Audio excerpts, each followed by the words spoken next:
لله رب العالمين والعاقبة للمتقين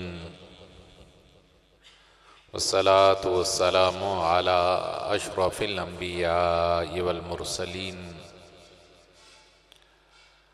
وعلى آله الطيبين الطاهرين وأصحابه المهديين أجمعين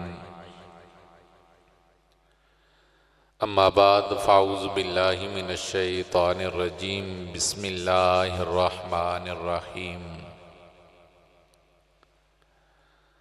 وَلَقَدْ نَصَرَكُمُ اللَّهُ بِبَدْرٍ وَأَنْتُمْ أَذِلَّةٌ صدق اللہ مولانا العظیم صدق وبلغنا رسولہ النبی الأمی الحبیب الکریم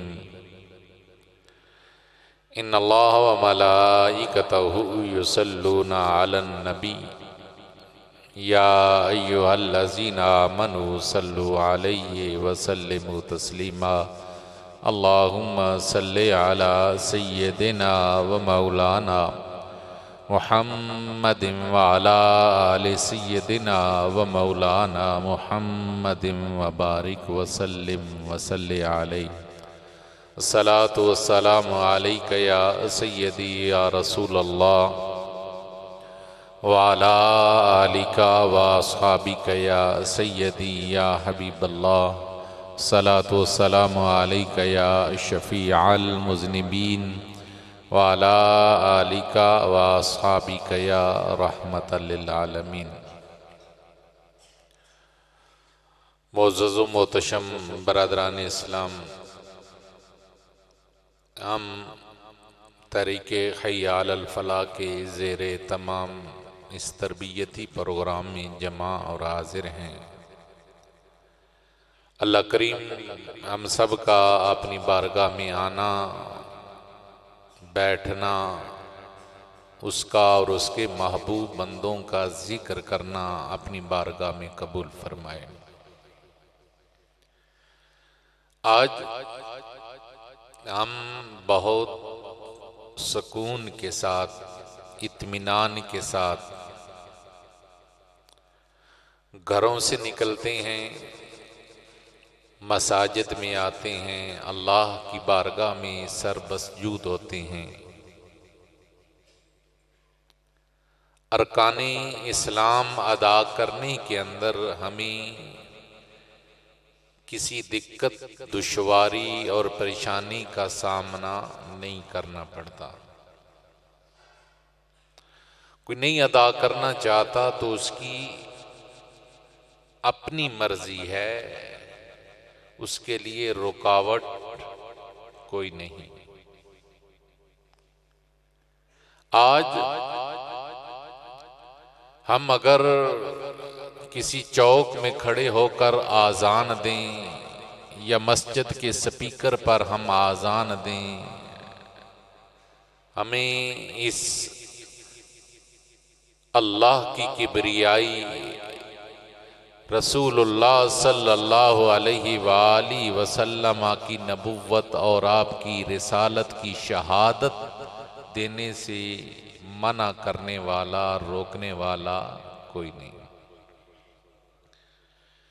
لیکن ابھی گرامی، جب ہم ایسے پروگرامز کے اندر آتی ہیں تو ہمیں یہ سمجھنے کی ضرورت ہوتی ہے کہ اول دن سے اسلام ایسے نہیں ملا۔ آپ ایک لمحہ کے لیے غور و فکر کریں، دیکھیں نا، ایک آدمی نے جو چیز جتنی محنت کے بعد حاصل کی ہوتی ہے، اس کی نظر میں اس کی قدر اتنی زیادہ ہوتی ہے۔ اور ہم بعض اوقات بولتے ہیں نا جی، ہوائی پیسہ تو اندہ بھی انجتا ہے، جاندہ بھی انجتا ہے۔ مطلب جس پر کوئی زیادہ محنت نہ ہو اس کی وہ قدر، اہمیت نہیں ہوتی۔ اسلام کا یہ تناور درخت جو آج آپ کو نظر آ رہا ہے، اس کی آبیاری کے اندر پانی نہیں لگا، اس کی آبیاری کے اندر خون لگا ہے۔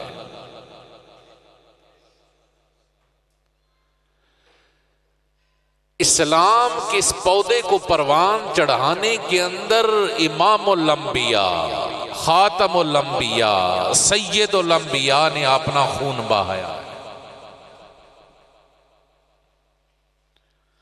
علماء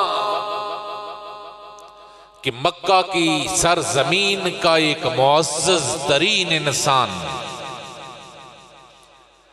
جسے پوری آلیان مکہ اور جاننے والے عزت کے نام سے جانتے ہیں اور اسے صادق اور امین کہہ کر پکارتے ہیں، وہ ذات تیرے اور میرے نبی حضرت محمد مصطفیٰ صلی اللہ علیہ وسلم کی ذات ہے. 40 سال کا کریکٹر، کردار، لمحہ لمحہ کی سیرت سے خبر اہلیان مکہ کو ہے. اور حضور رحمت عالم صلی اللہ علیہ وسلم ایک دن کوئی صفا پہ کھڑے ہو کے کہتے ہیں قولوا لا الہ الا اللہ تفلحوا، کہو لوگو اللہ کے علاوہ عبادت کے لائق کوئی نہیں، دونوں جہانوں میں کامیابی تمہارا مقدر بن جائے. احترام کرنے والے، ادب کرنے والے، محبتیں دینے والے، اچھے القابات سے پکارنے والے اس ایک اعلان کے بعد جان کے دشمن بن گئے، اپنے پرائے ہو گئے. ولادت محمدی صلی اللہ علیہ وسلم پر خوشیاں منانے والے جان کے دشمن بن گئے. اور معاذ اللہ آپ جانتے ہیں ابو لہب نے حضور کی ولادت باسعادت پر ایک لونڈی کو انگلی کا اشارہ کر کے آزاد کیا تھا. آج وہی ابو لہب معاذ اللہ کہہ رہا ہے محمد تیرے ہاتھ ٹوٹ جائیں، ہمیں اس بات کے لیے بلایا. اور پھر قرآن اس کی مذمت کرتا ہے تبت یدا ابی لہب وتب.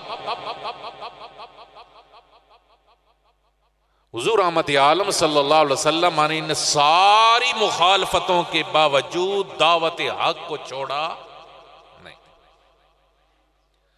میں چاہ یہ رہا ہوں کہ ہم صرف ایک واقعہ کی تفصیل کے بجائے ہمارے لیے یہ جو مجلس ہے یہ دعوت فکر ہو اور ہم اپنی زندگیوں کے اندر بھی اس میں سے کچھ حاصل کر کے جائیں. حضور کی شخصیت لاجواب، حسن لاجواب، خاندان لاجواب، خود کردار لاجواب. جس جہت سے ذات نبی کو دیکھو میرے نبی کی ذات، لیکن ایسی باکمال شخصیت لوگوں کو دعوت دیتی ہے اور لوگ انکار کر رہے ہیں. انکار ایک بار نہیں، 2 بار نہیں، 4 بار نہیں، 10 بار نہیں، 100 بار نہیں، ہر روز سینکڑوں بار اس ذات اقدس کا انکار ہو رہا. لیکن کیا حضور نے اپنا مشن چھوڑا؟ یہ بات دنوں تک محدود نہیں تھی، مہینوں تک محدود نہیں تھی، یہ کہانی سالوں کی کہانی ہے.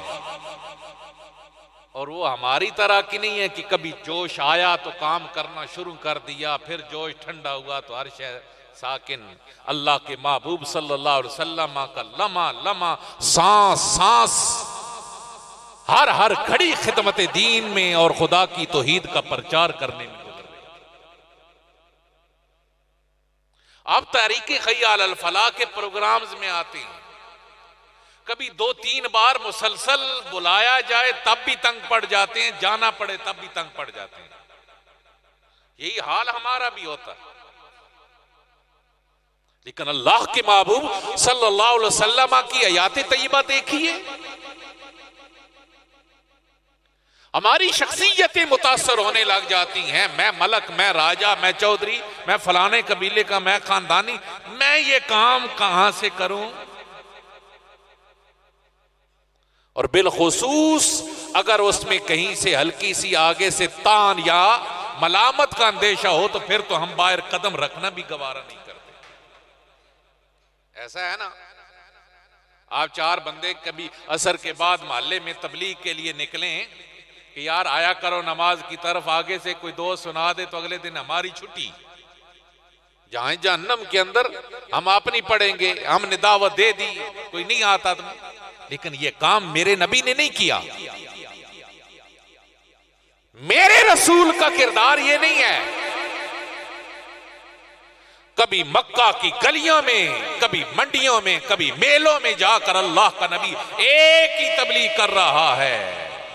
لوگوں مان لو اس اللہ کے علاوہ عبادت کے لائق کوئی نہیں. ہر گھڑی جھٹلایا جا رہا ہے اور ماننے والے جو پیچھے کھڑے ہیں وہ غریب غریب لوگ ہیں، مسکین مسکین لوگ ہیں، مالی حوالے سے مشکلات کا شکار لوگ ہیں. سرداران میں سے سوائے حضرت سیدنا صدیق اکبر کے حضور کے ساتھ چلنے کو تیار کوئی نہیں. مولا علی المرتضیٰ کا بھی بچپنا ہے اور بہت بعد میں جا کر حضرت سیدنا فاروق اعظم دائرہ اسلام میں داخل ہوتے ہیں. لیکن اللہ کے نبی نے اپنے مشن کو چھوڑا نہیں. کبھی میرے نبی کی گردن پاک پر حرم کعبہ میں کعبہ کے سامنے گندی اوجری رکھی جا رہی ہے تو کبھی گردن کے اندر کپڑا ڈال کر حضور کو پھانسی دینے کی کوشش کی جا رہی ہے. کبھی رسول اللہ صلی اللہ علیہ وسلم کا گلیوں کے اندر مذاق اڑایا جا رہا ہے تو کبھی طائف کی وادیوں میں میرے نبی کے بدن اقدس کو لو کیا جا رہا ہے. شخصیت کا کمال دیکھیے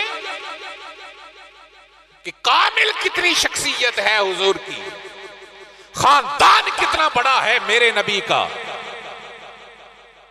آل زمین میں سے عرب اپنے آپ کو باعث فخر مانتے اور آل عرب میں سے قریشی اپنے آپ کو سردار مانتے، اور قریشیوں میں سے سب سے افضل ترین جو قبیلہ تھا وہ بنی ہاشم کا قبیلہ تھا اور رسول اللہ صلی اللہ علیہ وسلم ہاشمی تھے.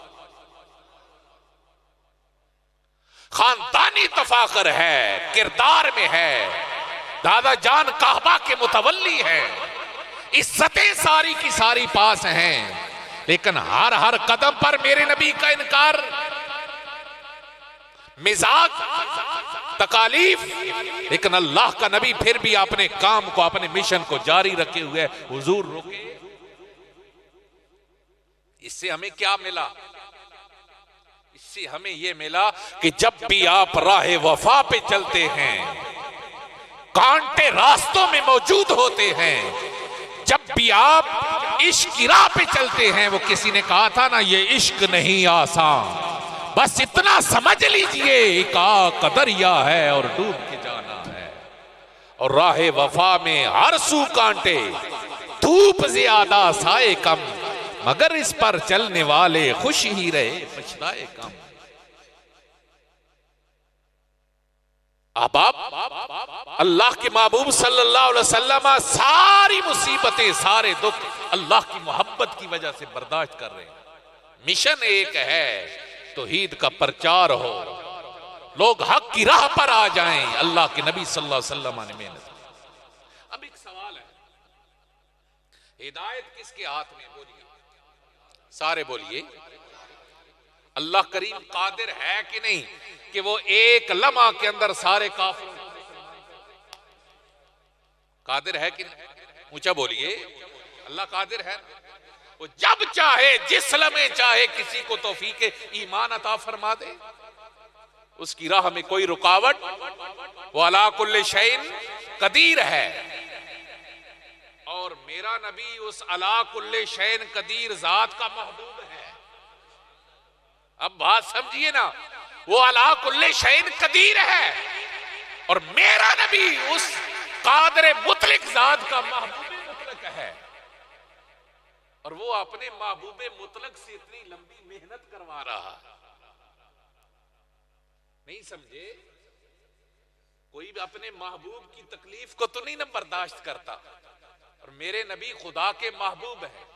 حضور کا مزاق مکہ میں، حضور کا مزاق بازاروں میں، حضور کا مزاق طائف کی وادیوں میں، تکالیف مکہ میں، ارد گرد کے علاقوں میں، اللہ کے محبوب صلی اللہ علیہ وسلم یہ ساری تکالیف میں سے گزر رہے ہیں۔ رب بتلانا کیا چاہتا ہے؟ اللہ چاہتا پہلے دن، جس دن میرے نبی نے اعلان کیا تھا کہو اللہ کے علاوہ عبادت کے لائق کوئی نہیں، اللہ نے جنہیں جنہیں ایمان کی توفیق دینی پہلے دن ہی توفیق عطا فرما دے۔ اللہ قادر تھا نا، پہلے دن سب کلمہ پڑھ لیتے، یہ تکلیفیں یا اس کے بعد سارا کا سارا اگلا ٹائم پھر اسلام کی دیگر تعلیمات کو عام کرنے میں لگ جاتا ہے۔ مومن سارے پہلے دن ہو جاتے، لیکن ایسا نہیں ہوا۔ ایک مہینوں کے بعد، سالوں کے اندر چند لوگ، جب حضرت فاروق اعظم رضی اللہ تعالیٰ عنہ دار اسلام میں داخل ہوئے تو 30 سے 40 کے درمیان صرف لوگ اس وقت اسلام قبول کیے ہوئے تھے۔ میرے نبی نے 13 سال کی مکی زندگی مشقتوں میں گزاری ہے، سردار ہیں، خاندان بڑا ہے، اور وہ کہتے تھے محمد چاہو صلی اللہ علیہ وسلم، آپ چاہیں تو ہم عرب کی جس دوشیزہ سے چاہیں گے ہم شادی کروانے کو تیار ہیں، مال و دولت چاہیں تو اس کے انبار آپ کے قدموں میں لگانے کو تیار ہے۔ لیکن میرے نبی کیا فرما رہے ہیں؟ اگر تم سورج کو میرے دائیں ہاتھ پر، چاند کو میرے بائیں ہاتھ پہ رکھ دو اور پھر کہو کہ اللہ کی توحید کا اعلان کرنا چھوڑ دوں، فرمایا سب برداشت کر سکتا ہوں، خدا کی توحید کا پرچار چھوڑ نہیں۔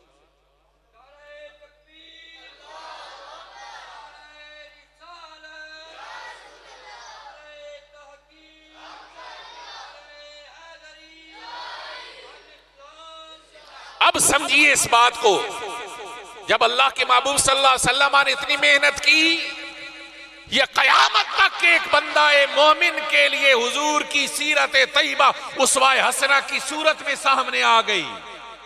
تو جتنا بھی بڑا ہے، ملک ہے، چودھری ہے، بڑا خاندان ہے، اگر دین کے لیے اگر تجھے مشکلات برداشت کرنا پڑے تو اپنے سامنے محمد رسول اللہ کی ذات کو رکھ لے، تیرے دل کو اطمینان مل جائے۔ اور ایسا ہوتا ہے مدارس میں جو لوگ بنتے ہیں، مسجد کمیٹیوں میں جو لوگ آتے ہیں تو باتیں سننا پڑتی ہیں، یہ کر گئے، یہ کھا گیا، یہ پی گیا، اس کا روزگار چل پڑا۔ اگر باتیں ہوں لیکن تیرے دل میں خلوص ہو تو سمجھ لے تو رسول اللہ کی سیرت پہ عمل کر رہا ہے۔ یہ مشقت کی راہ وہ راہ ہے جس راہ پہ اللہ کے نبی نے مکہ کی زندگی کے اندر 13 سال برداشت کیے۔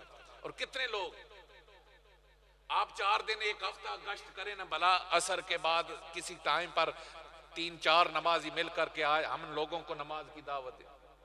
اگر 1 ہفتے کا رزلٹ 0 ہے تو آپ بھی 0۔ ایسا ہے کہ نہیں؟ ہمارے ہاتھ بھی کھڑے، ہم پروگرام کرتے ہیں نا، کبھی کسی محلے سے اچھی رپورٹ نہ ہو تو ہم بھی ڈھیلے پڑ جاتے ہیں، چلے جانے دیں یار، نہیں ہے لوگ آتے ہیں۔ کہیں باہر جائیں اور وہاں پر تعداد تھوڑی ہو تو پھر بھی ہم، لیکن اللہ کے محبوب صلی اللہ علیہ وسلم لگاتار دن رات حضور محنت کر رہے ہیں، اور کتنے لوگ مکی زندگی میں ایماندار ہوئے جنہیں انگلی کے پوروں پہ گنا جا سکتا ہے۔ لیکن جو لمبی محنت کے بعد آپ دیکھیں نا، جو درخت بھی جلدی جلدی اٹھتا ہے نا وہ ذرا کمزور ہوتا ہے، جو دھیرے دھیرے پروان چڑھتا ہے نا وہ بڑا مضبوط ہوتا ہے۔ آپ کے سامنے ہے ٹہلی کا درخت، وہ دھیرے دھیرے پروان چڑھتا ہے، اس کے مقابلے میں سفیدہ چند دنوں میں وہ درخت کے بننے کی طرف جاتا ہے، لیکن لکڑی پائیدار نہیں۔ میرے نبی نے 13 سال محنت کر کے جن شاہکار کو دنیا کے سامنے پیش کیا، خدا کی عزت کی قسم ساری کائنات کے لوگوں کا ایمان ایک طرف اور مکی زندگی میں حضور پر ایمان لانے والے لوگوں کا ایمان ایک طرف تھا۔ ان کی مثل پوری کائنات میں خدا کی قسم کوئی ایک لمحہ سجدے میں گزار دے، نہ صدیق اکبر کے ایمان جیسا کسی کا ایمان ہو سکتا ہے، نہ علی کے ایمان جیسا کسی کا ایمان ہو سکتا ہے، نہ عمر کے ایمان جیسا کسی کا ایمان ہو سکتا ہے، نہ ہی عثمان غنی کے ایمان جیسا اس کائنات میں کسی کا ایمان ہو سکتا ہے، نہ ہی بلال حبشی جیسا کسی کا ایمان ہو سکتا ہے، نہ ہی زید جیسا کسی کا ایمان ہو سکتا ہے۔ خدا کی قسم، بندہ سیٹ پہ بیٹھا ہو نا، منصب پہ ہو تو چاپلوس لوگ ساتھ مل جاتے ہیں، لیکن جب کوئی تکلیف میں ہو، مشقتوں میں سے گزر رہا ہو، اس لمحے جو ساتھ ہوتا ہے اس کے پھر اعتقاد اور اس کے ایمان پر شک نہیں کیا جا سکتا۔ مکی زندگی میں ایمان لانے والے لوگ وہ تھے جنہوں نے شیب ابی طالب کی معصوریاں برداشت کی، بائیکاٹ برداشت کیا ہے، پتے کھا کر گزارا کیا ہے، لیکن محمد کے ساتھ بے وفائی نہیں کی، ہر دم رسول اللہ کے ساتھ وفا کی ہے۔ اور مجھے حیرت ہوتی ہے ان بدبخت لوگوں پر جو حضرت صدیق اکبر کے ایمان پہ شک کریں، فاروق اعظم کے ایمان پہ شک کریں، عثمان غنی کے ایمان پر شک کریں۔ ارے صدیق اس وقت کھڑا تھا جب مدنی زندگی میں کچھ لوگوں نے آ کر حضرت ابو بکر کے متعلق حضور کے ساتھ کوئی بات کی نہ، فرمایا مجھے ابو بکر کے معاملے میں تکلیف نہ دو، سن لو ابو بکر وہ ہے جب سارا زمانہ میرا انکار کر رہا تھا تو ایک ابو بکر تھا جو مجھ محمد کا انکار کر رہا تھا۔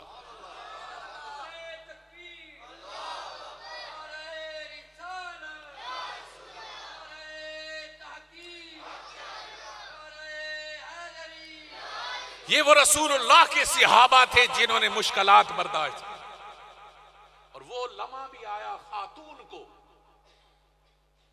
آپ کو پتا ہے عورت کمزور ہوتی ہے، خاتون کو 2 اونٹ مخالف سمتوں میں کھڑا کر کے چوک میں کھڑا کیا گیا، رسیاں باندھی گئیں، آ گیا محمد کی وفا چھوڑ دو ورنہ 2 بدن 2 لخت ہو جائے گا، لیکن سب برداشت کیا، رسول اللہ کی وفا ترک نہیں کی۔ اب ابھی گرامی یہی لوگ پھر مکہ کو چھوڑ کر مدینہ المنورہ کی طرف ہجرت کر کے گئے جنہیں مہاجرین، مہاجر صحابہ، سارے صحابہ میں سے افضل ترین صحابہ کی جماعت کے اعتبار سے جو جماعت ہے وہ مہاجرین کی، لیکن یہ تکلیفیں مدینہ جا کر ختم نہیں ہوئی۔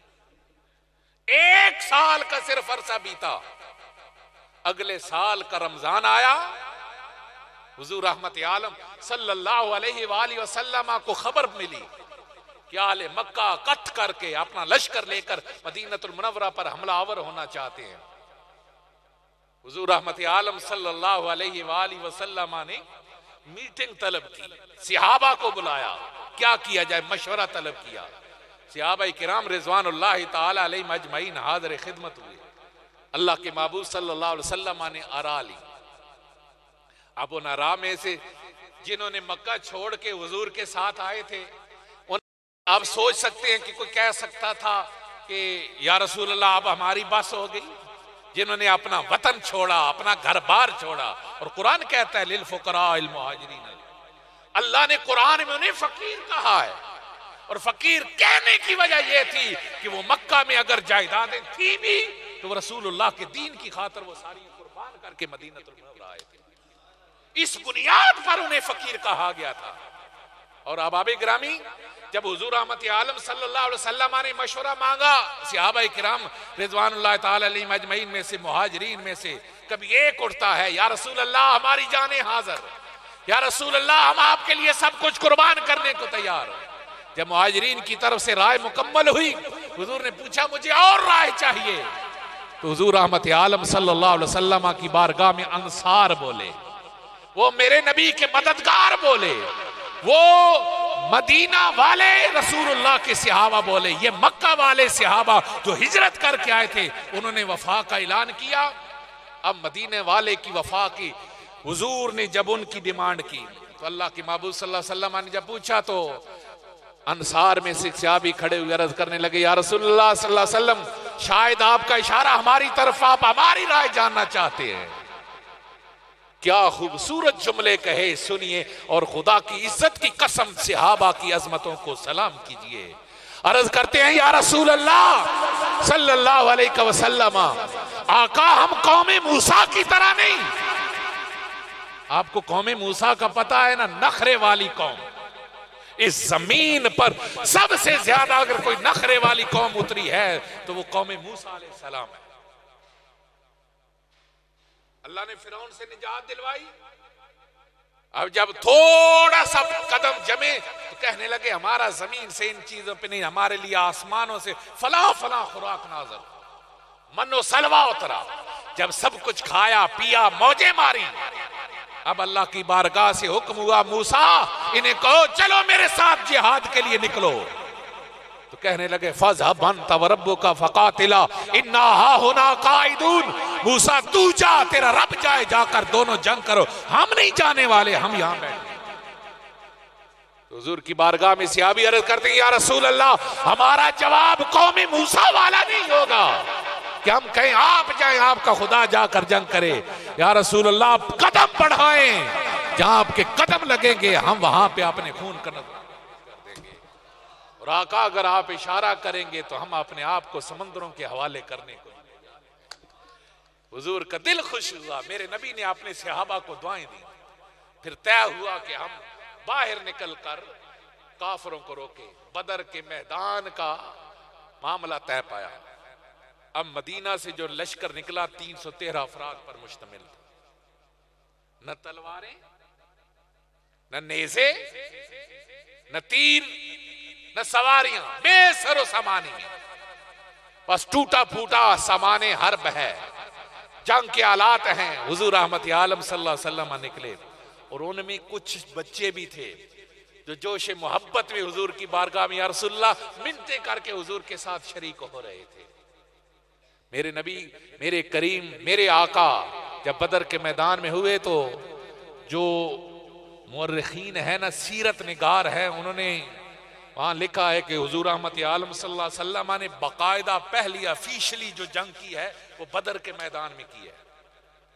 اور کہتے ہیں اگر حضور رحمت عالم صلی اللہ علیہ وسلم کی حیات طیبہ ایک سپہ سالار کی حیثیت سے، فوجی سپہ سالار کی حیثیت سے دیکھیں تو اللہ کے محبوب صلی اللہ علیہ وسلم نے جو جنگی انداز میں حضور نے وہاں پر فیصلے کیے وہ ساری کائنات کے لیے ایک مشعل راہ ہے.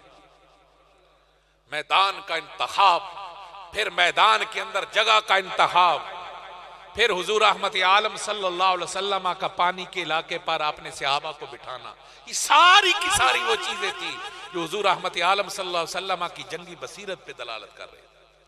لیکن اب سامنے جو آئے، سامنے آنے والے کوئی بے سر و سامان نہیں تھے. 1000 کا لشکر 313 کے مقابلے بے سر و سامان نہیں. اس وقت کا جو جدید اسلحہ ہو سکتا تھا وہ سارا کا سارا مکہ کے مشرکین کے پاس موجود تھا. اب جو رات آئی نا 16 اور 17 رمضان المبارک کی درمیانی رات، یہ وہ رات تھی صحابہ کہتے ہیں ہم سکون اور چین کی نیند سوئے. لیکن یہ وہ رات تھی جو اللہ کے نبی نے ساری رات بیداری کے عالم میں گزاری. اللہ کے محبوب صلی اللہ علیہ وسلم ساری رات اللہ کی بارگاہ میں مناجات پیش کرتے رہے. پہلے مقام نیاز پر جا کر مالک تیرے بندے ہیں، عاجز ہیں، تیرے دین کے لیے نکلے ہیں. پھر مقام ناز آیا اور مقام ناز پر جا کر حضور نے اللہ کی بارگاہ میں عرض کی مالک اگر آج یہ لوگ مٹ گئے پھر مالک سن لے، پھر قیامت تک تیرا نام لینے والا زمین پر کوئی نہیں رہے گا. یہ مقام ناز تھا، ورنہ اللہ تو قادر ہے نا. لیکن میرے نبی کو ان صحابہ کے ایمان پر اتنا پختہ یقین تھا کہ اگر یہ غالب نہیں آ سکتے تو ان سے بہتر کائنات میں پھر کوئی اور انسان پیدا ہو ہی نہیں سکتا. یہ حضور کو اپنے صحابہ پر اعتبار تھا، اپنے صحابہ پر اعتماد تھا، اپنے صحابہ پر یہ یقین تھا کہ اللہ کا نبی خدا کی بارگاہ میں کہہ رہا ہے مالک یہ مٹ گئے تو پھر تیرا نام لینے والا قیامت تک کوئی نہیں ہوگا. اور پھر اللہ نے حضور کو یہ علم، حضور نے ایک دن پہلے کھانے لگائے بدر کے میدان میں. فرمایا یہاں فلاں کافر مارا جائے گا، یہاں پر فلاں کافر مارا جائے گا، یہاں پر فلاں کافر مارا جائے گا. جمیع سیرت کی کتابیں اٹھا کر دیکھ لیں، ہر کتاب میں یہ موجود ہے کہ اللہ کے محبوب صلی اللہ علیہ وسلم نے ایک دن پہلے ہی نشاندہی کر دی تھی کہ فلاں کافر یہاں مارا جائے گا۔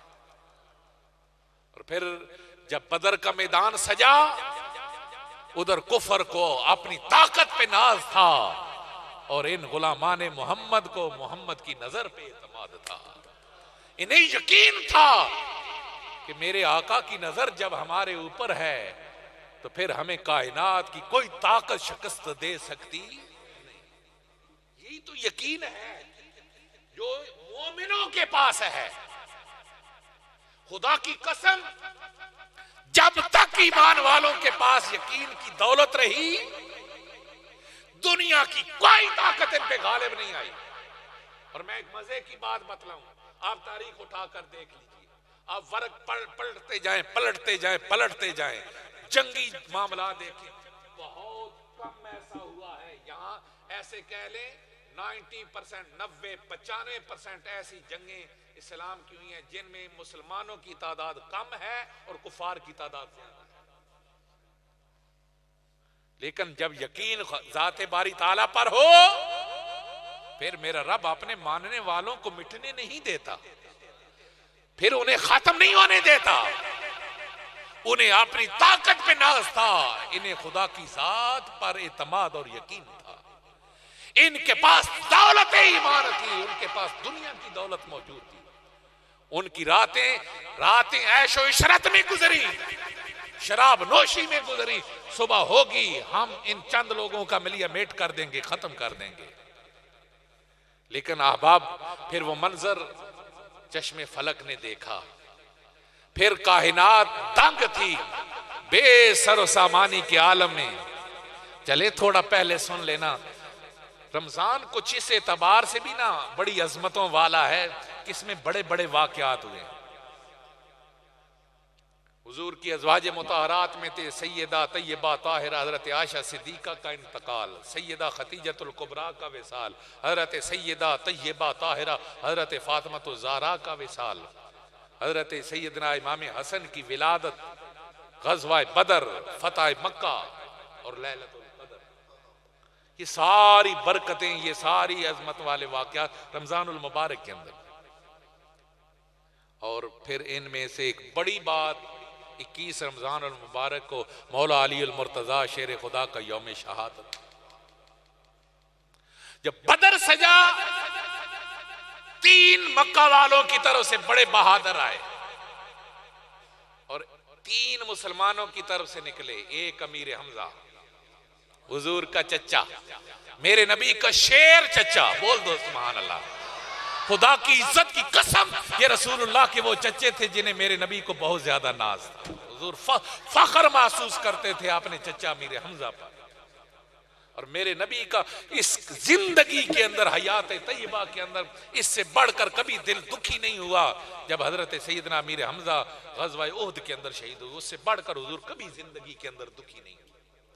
اور تیسرے حضرت ابو عبیدہ تھے، مولا علی المرتضیٰ، حضرت امیر حمزہ اور حضرت ابو عبیدہ۔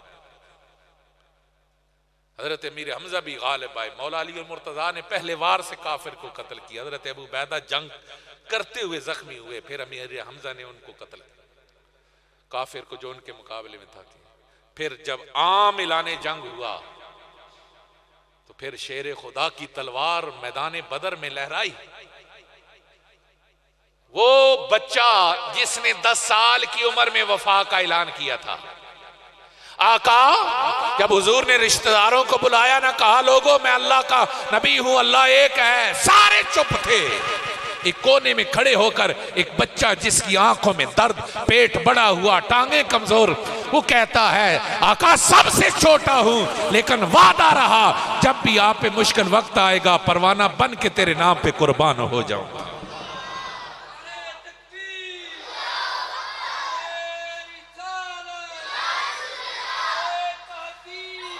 اور وہ وفا کا اعلان کرنے والا، عمر 10 سال، مشرکین مکہ پلٹ کے دیکھتے ہیں حیران، یہ بچہ محمد کے ساتھ کیا وفا کرے گا، ہنسنے لگے۔ لیکن جب بدر کا میدان سجا، پھر دنیا نے اپنی آنکھوں سے دیکھا وہی بچہ جس کا مکہ کی سرزمین پر مذاق اڑایا گیا تھا، آج وہی حیدر کرار، وہی شیر خدا، وہی مصطفیٰ کا ویر علی المرتضیٰ جدھر جاتا ہے خدا کی عزت کی قسم کافروں کے سر قلم ہوا جا رہا ہے۔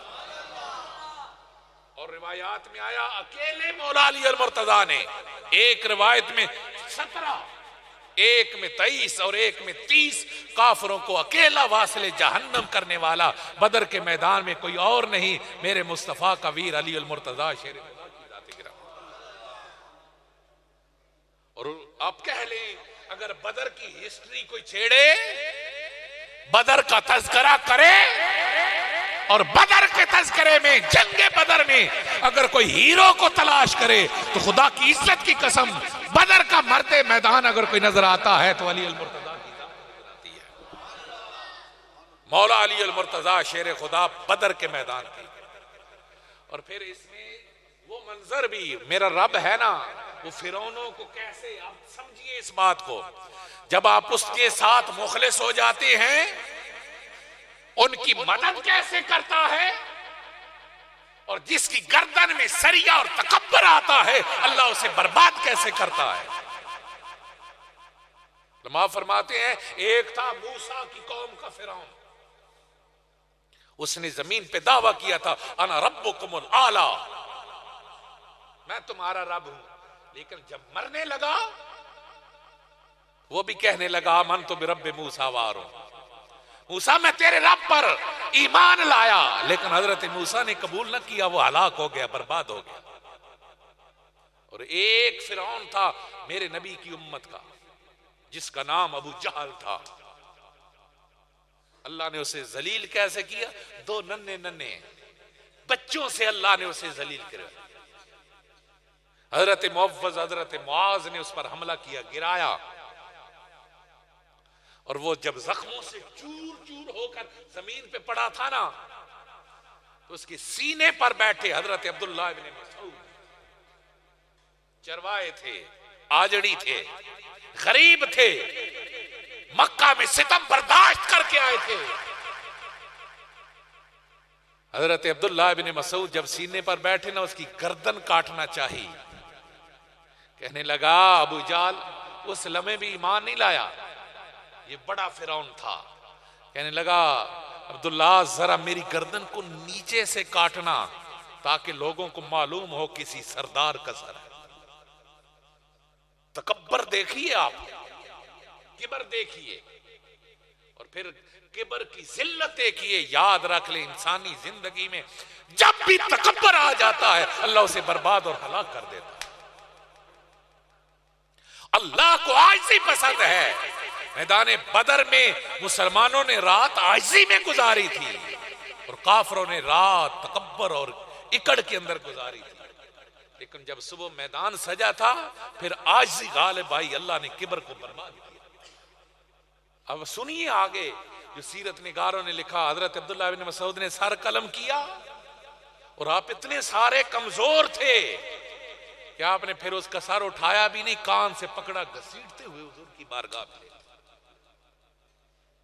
یہ میدان بدر کے حالات ہیں، بڑے بڑے کفار واصل جہنم ہوئے، اور صحابہ فرماتے ہیں جب اللہ نے فتح عطا فرمائی ہم نے بدر کے میدان کا جائزہ لیا، کہتے ہیں اللہ کی عزت کی قسم جہاں جہاں پر میرے نبی نے لائن اور دائرہ لگایا تھا یہاں فلاں کافر مارا جائے گا، اس سے ایک بال برابر بھی کوئی آگے پیچھے موجود نہیں تھا۔ یہ حضور رحمت عالم صلی اللہ علیہ وسلم۔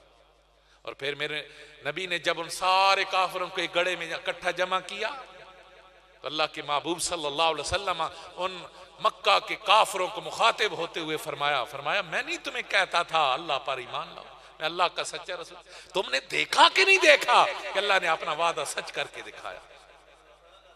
حضرت فاروق اعظم رضی اللہ تعالیٰ عنہ پاس تھے، انہیں عرض کی یا رسول اللہ مردوں سے خطاب کریں، فرمایا عمر تو ان سے زیادہ نہیں سننے والا، جیسے تو سن رہا ہے ایسے یہ مردے بھی مجھ محمد کی بات کو سن رہے ہیں۔ اب آپ دیکھیے نا جب ایک دین کی خاطر کوئی نکلتا ہے اللہ اسے کیسی عزتیں عطا فرماتا ہے. بدر میں فتح، پھر درمیان میں اگلے سارے سال پھر مشقتوں کے اندر، اگلے سال احد، پھر اگلے سال خندق، پھر درمیان میں دیگر مارکے. لیکن جب آپ مخلص ہو جاتے ہیں دین کے لیے، اللہ کے لیے، پھر اللہ اپنے بندوں کی دستگیری فرماتا ہے. پھر وہی چند سال تھے، 8واں سال تھا، میرے پروردگار نے فتح مبین رسول اللہ کی امت کو عطا فرما دی. حضور جب مکہ سے نکلے تھے نا، حضرت صدیق اکبر ساتھ تھے ہجرت کی رات. حضور مکہ کی طرف منہ کر کے رونے لگے. فرمایا مکہ تو مجھے دل و جان سے پیارا ہے. ظاہر حضور کا بچپن، لڑکپن، جوانی مکہ میں گزری تھی، لیکن مکہ میں تجھے اس لیے چھوڑ کے جا رہا ہوں کہ تیرے بسنے والے مجھے یہاں رہنے نہیں دے رہے. حضور نے یہ خطاب کیا تھا. اور پھر اللہ کی کرم نوازیاں دیکھیں، وہی محمد، وہی اللہ کا نبی. اور پھر دیکھیے وہ مجھے اچھی جو بات لگی نا عمران خان کی، اس نے ایک گفتگو کے اندر اس نے کہا انسانی تاریخ کے اندر یہ بات حق ہے، سچ ہے. مولویوں نے بھی اپنے اپنے انداز میں بیان کی، لیکن اس نے 2 منٹ میں جیسے خوبصورتی سے بیان کیا اس سیرت کے رخ کو، وہ کمال کا تھا. اس نے کہا انسانی زندگی میں ایسا انقلاب کبھی نہیں دیکھا کہ بے سر و سامانی میں مکہ سے نکلنے والے اگلے 10 سال میں دنیا کی بڑی طاقت کے دروازے پر دستک دے رہے تھے، اور ہر سال حق میں شامل ہونے والوں کی. اب وہی تنہا نکلنے والے جب حضور فاتح مکہ بن کے لوٹ رہے تھے تو 10,000 کا لشکر حضور کے ساتھ. لیکن میرا نبی جب فاتح بن کے جا رہے تھے تو گردن میں اکڑ نہیں تھی کہ میں نے دکھاؤں اب سناؤ تمہارا کیا ہے. حضور اتنے جھکے ہوئے تھے کہ حضور کا سر مبارک اونٹنی کی جو کوان ہے اس کے ساتھ لگ رہا تھا. یہ حضور کی عاجزی تھی. اور اب اللہ کے محبوب صلی اللہ علیہ وسلم جب ہوئے تو سارے مشرکین مکہ نگاہیں جھکائے کھڑے تھے. حضور نے پوچھا بتاؤ میں تمہارے ساتھ کیا سلوک کرنے جا رہا ہوں. اب ہر ایک کے سامنے اپنی اپنی وارداتیں تھیں نا، ہم نے کیسے کیسے حضور کو، حضور کے غلاموں کو کیسے تکلیف دی. لیکن خدا کی عزت کی قسم جب سب نے سر جھکائے، ایک بولا کہنے لگا محمد تو کریم ابن کریم ہے، تو خود بھی کریم ہے، تیرا باپ بھی کریم تھا، ہم تو اسے خیر کی امید کرتے ہیں. فرمایا جاؤ میں تمہارے لیے وہی بولتا ہوں جو یوسف نے اپنے بھائیوں کے لیے بولا تھا، لا تثریب علیکم اليوم انتم الطلقاء، جاؤ تم سب آزاد ہو، آج تم سے کوئی بدلہ نہیں لیا جائے. اور حضور رحمت عالم صلی اللہ علیہ وسلم نے عام معافی کا اعلان کیا. کعبہ شریف کو اللہ کے محبوب نے بتوں سے پاک کیا. لیکن احباب آخر میں جو بات میں عرض کرنا چاہتا ہوں، حضور تنہا کھڑے، مکی زندگی میں محنتیں، بدر کی مشکلات، احد کے حالات، خندق میں معاملات، یہ سارے کے سارے ہمارے سامنے ہیں. لیکن جب کوئی دین کے لیے کھڑا ہو جاتا ہے تو اللہ اس کی دستگیری ضرور کرتا ہے. ہم لوگ اب کیا رہ گئے؟ ہم صرف یہ کہانیاں سنانے والے لوگ رہ گئے. ورنہ جو غزہ میں ہو رہا ہے نا، وہ پھر ممبر پر بیٹھ کر بیان کرنے والی یہ چیزیں نہیں ہیں. اور معاملہ یہ ہے، ستم بالائے ستم یہ ہے کہ کافر آواز اٹھا رہے ہیں اور مسلمان کوئی آواز بھی نہیں اٹھا رہا. وہ کہا تھا نا وائے ناکامی متائے کارواں جاتا رہا، اور کارواں کے دل سے احساس زیاں جاتا رہا. ہمیں یہ ادراک تک بھی نہیں ہے کہ کیا ہو رہا ہے. ہمارا افغانستان لٹا، ہم نے کہا ہمارے سر کی خیر ہو. بوسنیا لٹا، مسلمانوں نے کہا ہم بچ جائیں. فلسطین برباد ہوا، لوگ کہتے رہے ہم بچ جائیں. عراق برباد ہوا، شام برباد ہوا، ہماری خیر ہو. لیکن واری پھر جب ہم کھلے ہاتھ دے دیں گے کافروں کو تو پھر باری سب کی آئے گی. آج فلسطین کا، غزہ کا ایک ایک بچہ، اس کی آہیں خدا کی قسم آسمانوں کا سینہ چیر رہی ہے. لیکن کیا ہمارے اوپر وبال. لیکن افسوس یہ ہے کہ آج وہ حالات بھی نہیں ہیں کہ خود اپنی مرضی سے کوئی جہاد کر سکے. لیکن آپ کیا کر سکتے ہیں, ہم کیا کر سکتے ہیں. میں 2-3 باتیں آخر میں, بالکل 1 منٹ میں ٹائم ہو رہا ہے, ختم کرنا چاہوں. نمبر 1, اپنے آپ کو دین کے لیے پیش کر دیجئے.